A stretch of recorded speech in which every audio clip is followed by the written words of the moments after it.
Welcome back, physics fans, and here we go with our first examples of circular motion. We talked about uniform circular motion and the acceleration. So here's some applications. A 60 kilogram skater travels at 2 meters per second in a circle of radius 4. What is her centripetal acceleration? And what is the force that is pushing her to the middle of this circular path? Okay, so the acceleration, I came up with several derivations of the acceleration formula on Friday. And the centripetal acceleration is v squared over r. There's another version of 4 pi squared r over period squared, t squared. Okay, this one has the speed involved, so we're going to use this one. Okay, so the centripetal acceleration is 2 meters per second over a radius of 4. Okay, that's going to be then 2 squared over 4, which is just going to be 1 meter per second squared. Since we put a C there, we already know its direction to the center of the circle. You could put a direction there, but it's not necessary in this chapter because it's a centripetal acceleration.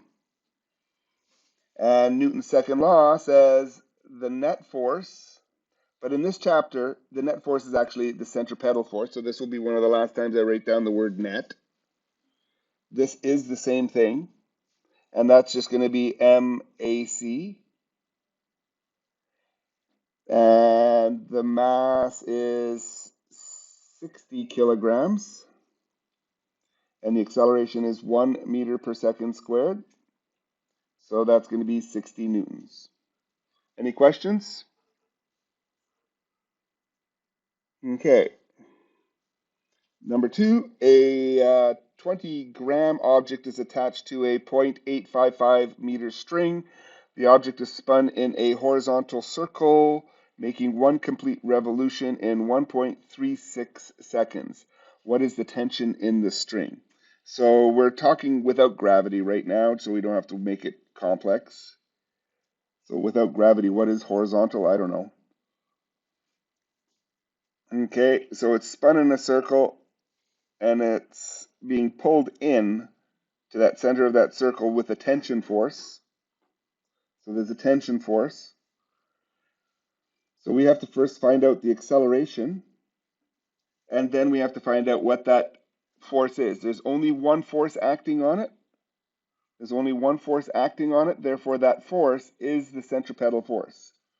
So Fc is equal to m, and we're going to choose the acceleration that has period in it because we're given the period. So we're going to put in 4 pi squared. Whoops, that's pi squared. I forgot the square there. No one corrected me.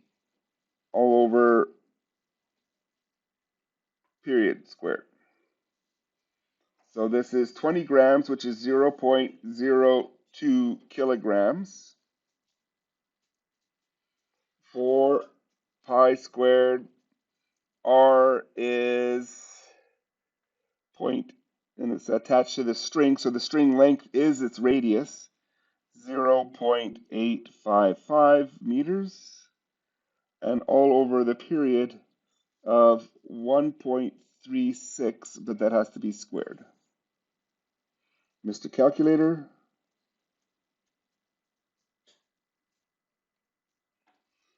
It'll be 0.02. Put this on the screen so you can see it. Times 4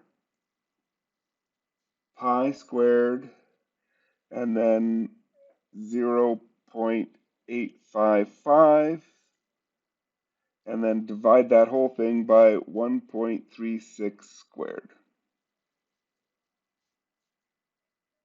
So the tension is going to be 0.365 newtons.